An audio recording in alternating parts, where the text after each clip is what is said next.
Баршаңызға сәлем. Бүгін біз сіздермен шоколадты глазурь және таза шоколадпен қалай жұмыс істеу керек екендігі туралы сабақ өтетін боламыз. Шоколадпен неше түрлі фигуркалар жасауға болады. Ол үшін бізде осындай көптеген молдтардың түрлері бар. Өздеріңізге қандай қажет, кондитерлік магазиндерге барып сатып алсаңыздар болады. Бізде жалпы бар молдтар осылар. Енді біз бастамас бұрын водяная баняға шоколадный глазурь пакнар, соны алып қоямыз. Өзімізге керекті массаны қоямыз. Мінекей осылай жақсылап ақырын ғана ерітетін боламыз. Толығымен глазурьларымыз еріп бітем дегенше осылай араластырып отырамыз силиконовый лопатканың көмегімен. Және біздің ыдысымыздың асты суға тимеу керек, тек ауада тұру керек, яғни баняда парда еру керек. Осылай араластыру арқылы толығымен гладкая текстура болам дегенше ертеміз.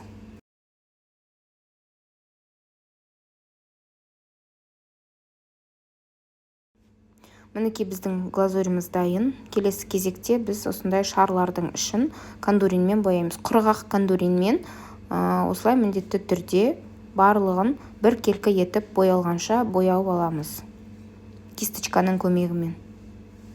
Содан кейін глазурьіміз тым сұйықтау, кішкене суытамыз.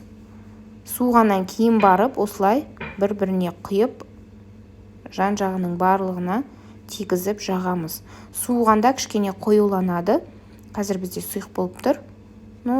Сонда да жасай беруге болады. Бірақ кішкене қалыңдау етіп жасасаңыздар, сынғыштығы кішкене беріктеу болып жасалынады. Қалыңдау болғаннан кейін тез бірден сынбайтын глазурь, шоколадный шар жасалынады. Мінекей осылай барлық жеріне түгелімен айналдырып шығамыз. Егер глазурьіміз сәл қоюлау болса, қасықтың көмегімен жасауға болады. Бірақ міндетті түрде осылай ағатын болған дұрыс, себебі қатты қою болса, онда бір келкі болып жағылмай арасында ауа қалып кетуі бар. Сол себептен бірінші глазурьді жаққан кезде осылай барлық жан-жағына еріп және айналатындай болып жағылғаны дұрыс. Мінекей біз кондуринмен алдын ала боясақ, негізінде плотный кондурин жағылған болады, ал егер шоколадный глазурь дайын болғаннан кейін боясаңыз, егер ұмытып кеткен жағдайда, ол кезде кішкене кондурин шашылып, қатты дұрыс жағылмайды. Міндетті түрде алдын ала осы жерді ескергендеріңіз дұрыс. Егер золотистый, серебристый шар керек болатын болса, алдын ала осылай біздің формамыздың ішін бояп алғандарыңыз дұрыс болады. Және міне арасында айналасына шығып кеткен жерлердің барлығын лопатканың немесе спатуланың көмегімен айналасын тазалап алсаңыздар болады. Және дайын болған полусфераларды мен морозильникке немесе холодильникке салып қоям, бірден қату үшін. Көп жағдайда морозильникке салып қоям, чтобы тез қатып, өзінің формасын ұстап тұратын дәрежеге жеткенше.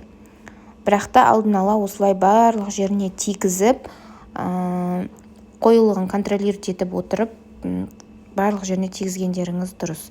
Енді біздің полусфераларымыз морозильникке кетті. Қазір мен цифра жасап жатырмын. Мынандай цифралардың түрлі молдтарын сіздер кондитерлік магазиннен ала аласыздар. Қандай ұнайды, сондай алсаңыздар да болады. Ал біздің жағдайда мінекей көріп отқандарыңыздай осындай молдтармен жұмыс жасаймыз. Енді біз ары қарай біздің картофель сияқты не жасаймыз? Бисквиттің қалып кеткен, осындай бетінен кесіп алған корждың қалдықтарымен картофель жасаймыз. Картофель бізде осылай эскимошкалардың молдына салынады. Яғни біз бисквитпен сгущенное молоконы араластырдық. И содан кейін кішкене формасын ұстайтын кезінде осы эскимошкалардың ішін прям плотно етіп салып тығыздауларыңыз керек болады. Себебі бұл өзінің формасын ұстап тұратындай болу қажет, және осы күйінде біз морозильникке салып бірінші қатырып аламыз. Ары қарай бізде мына жерде медвежоноктың молды, бұндай молдтар қазіргі кезде кондитерлік дүкендерде бар, ал біз бұны Россиядан, Сочидан барлық қыздармен бірігіп, кондитерлермен бірігіп, сөйтіп Россиядан заказ беріп алдыртқан болатынбыз. Қазіргі таңда Қазақстанға бұлар дайын түрі келді уже. Сол себептен міндетті түрде кондитерский магазиндерде сатылады. Және бұларды жасаған кезде жасау технологиясы міндетті түрде ұрғылап ауаларын шығарып отыруыңыз керек. Келесі біздің молд, бұл бізде саты, яғни детский саты, бұл көбінесе детский торттарда осылай көп қолданылатын оформлениенің түрі, бірақ бұл сатының ішіне қатқан шоколадты алу сәл-сәл қиынға соғады. Сол себептен міндетті түрде қазір алған кезде мұқият қарап отырыңыздар. Мен бұлай құйылған шоколадты молттарға құйылған шоколадтарды мен міндетті түрде морозилькеге салып қатырамын, чтобы жылдам қату үшін. Ал мінекей мен айтқандағыдай осы сатыны алу қиынға соғады. Сол себептен асықпай, ақырын ғана жан-жағының барын шығарып алып жасағандарыңыз дұрыс болады. Егер осылай сынып кеткен жағдайда міндетті түрде шоколадпен қайта біріктіруге болады.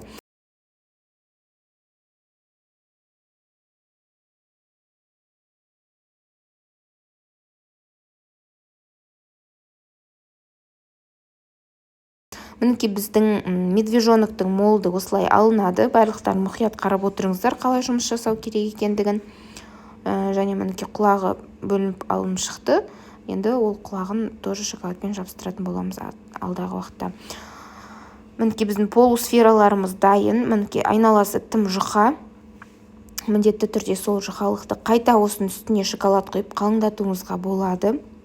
Эскимошкаларымыз да дайын болды, қатып өз уақытысында, және шығарып, оларды біз неше түрлі осындай палочкалармен немесе мороженыйға арналған палочкалармен астына жабыстырсаңыздар, то есть кіргізсеңіздер болады. Ал енді біз полусфераларды бір-біріне біріктіріп жатырмыз. Ол үшін біз водяная баняда осылай шпателімізді қыздырып алып, бір-біріне шоколадты ерітетіндей градуста қыздырасыз, немесе осылай соның келесі кезекте біз сынып қалған сатыны жөндеп жатырмыз. Бұл жерде біз ерітеміз, және жаңа сферадан қалған айналасында жай ғана шоколадтарды немесе глазурьлардан осылай жабыстыру үшін пайдаланатын боламыз. Мінекей көріп отқандарыңыздай аюдың да құлағын жабыстырып жібердік.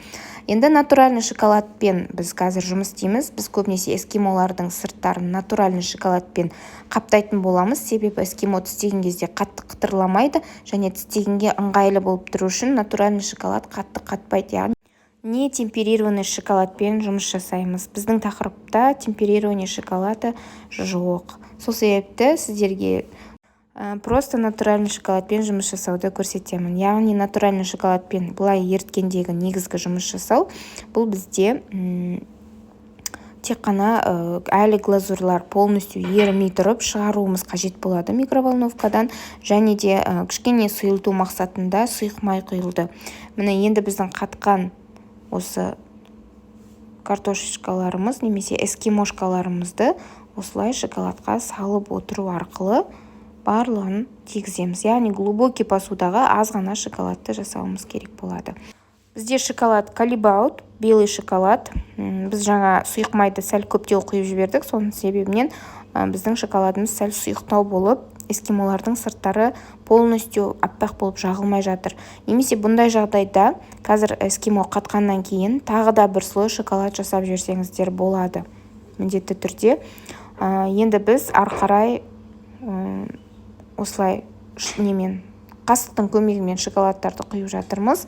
Себебі біздің эскимоларымыз қатып дұрыс үлгермеген. Арқарай өздеріңіз енді уақытына қарай сәйкестендіріп, эскимоларыңызды сәл морозильникте ұзағырақ ұстауларыңызға болады. Және сол арқылы арқарай екі реттен шоколадтың ішіне салып болсаңыздар, равномерный цветте боялады, ақ болып. Және шоколадтың түсін егер бұдан да ақ қылғыларыңыз келетін болса, міндетті түрде белый красительмен бояп, және блендермен ғана араластыруларыңызға болады. Сол кезде шоколадтың түсі мынандай сары емес, прям светлый ақ болып боялатын болады. Енді міне эскимоларымызды біз қатырып шығардық морозильниктан. Эскимоларымыз дайын, шоколадтары қатты, және оған біз осындай ленточкаларды байлау арқылы сәндеп торттың үстіне қойып жатырмыз. Детское мероприятияларға таптырмас оформлениялардың бірі болып табылады, себебі балаларға торттан гөрі осындай үстіндегі оформлениялары қатты қызығырақ болады. Әдемі болу үшін эскимошкаларға осылай лентаның көмегімен бантик жасап байлап қойсаңыздар болады. Ал қыздар, сәттілік, торттарыңыз әдемі болып шықсын.